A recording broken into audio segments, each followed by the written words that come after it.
Teacher, good morning, Sam. I heard you've been working hard on your English lately. How's it going? Student, good morning, Miss Jacobs. Yes, I've been trying different methods, but I'm still struggling with speaking fluently. I feel like I know the grammar and vocabulary, but when it comes to conversation, I freeze. Teacher, that's completely normal. Speaking can be one of the most challenging parts. It sounds like you've been focused a lot on grammar, which is great, but have you tried practicing with someone or joining speaking groups? Student, I've tried practicing with friends, but I get nervous about making mistakes. It's like I know what I want to say, but it doesn't come out right. Teacher, don't worry about making mistakes. They're part of the learning process. The more you speak, the more confident you'll become. One method that can help is shadowing, where you listen to native speakers and repeat what they say as closely as possible.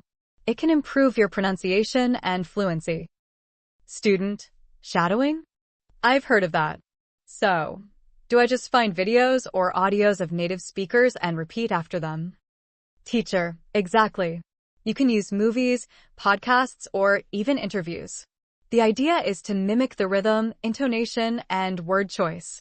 You'll start noticing how native speakers structure their sentences in real-time conversations. Student, that sounds like it could help. I've also been watching English movies with subtitles, but I sometimes rely on the subtitles too much. Teacher, watching movies is a fantastic way to learn.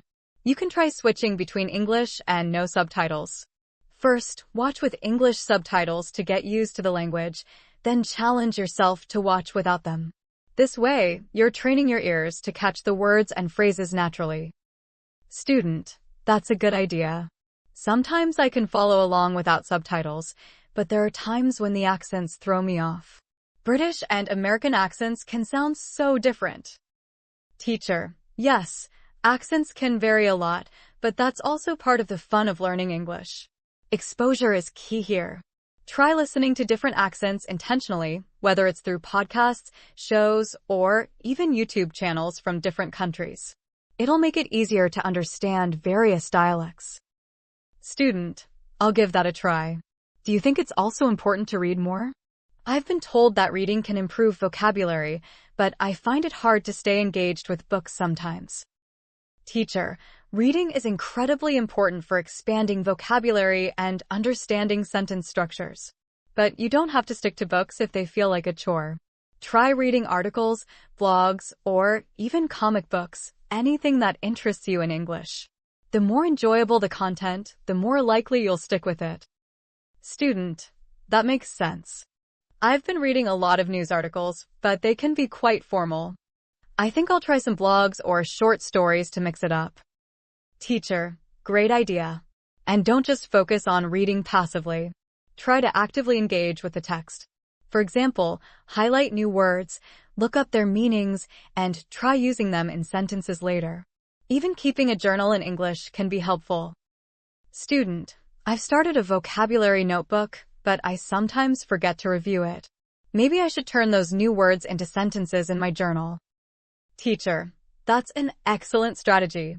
Writing your thoughts in English is one of the best ways to reinforce what you've learned. Even just writing a few sentences daily will build your confidence in using the language. Student, I'll start doing that. One thing I'm curious about, how important is grammar at this stage? Should I be focusing more on communication or grammar rules? Teacher, grammar is important, but I'd say communication should be your priority right now. As long as you can make yourself understood, don't stress too much about being perfect. Over time, your grammar will improve naturally as you practice more. Student, that's a relief to hear.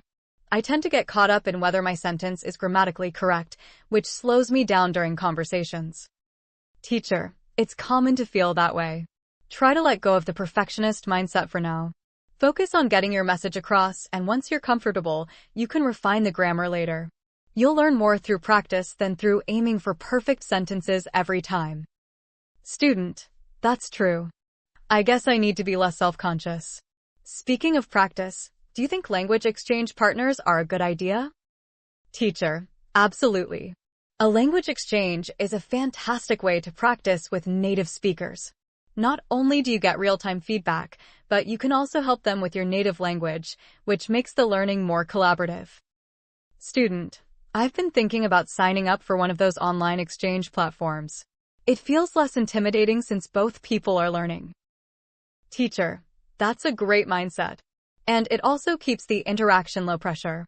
Plus, you'll gain cultural insights, which are just as important as the language itself. Understanding context will help you use phrases and expressions more naturally. Student, I've noticed that cultural differences play a big role in language. For example, how people greet each other or express politeness can vary. Should I focus on learning about that too? Teacher, definitely.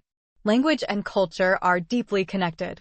Learning about customs, idioms, and social norms will not only improve your communication skills, but also help you connect with native speakers on a deeper level. It's as important as grammar and vocabulary. Student, I hadn't thought of it that way. I'll try to learn more about the cultural aspects as I continue practicing. Do you think traveling to English-speaking countries would help? Teacher, without a doubt. Immersing yourself in an English-speaking environment is one of the fastest ways to improve. When you're surrounded by the language, you have no choice but to use it. Plus, you'll get to experience firsthand how native speakers communicate in daily life. Student, that's true. I've always wanted to visit England or the US for that reason. But until I get the chance, I guess I'll keep practicing through movies, reading, and speaking with others. Teacher, that's the right attitude, Sam. It's a gradual process, but every step you take brings you closer to fluency. Just remember, consistency is key. Practice a little every day and don't be afraid to make mistakes. Student, thanks for the advice, Miss Jacobs. I feel more confident now and excited to try these new methods. Teacher, I'm glad to hear that. Keep pushing yourself and don't hesitate to ask for help along the way. Remember, learning a language is a journey and you're doing great. Student, I will. Thanks again for the encouragement.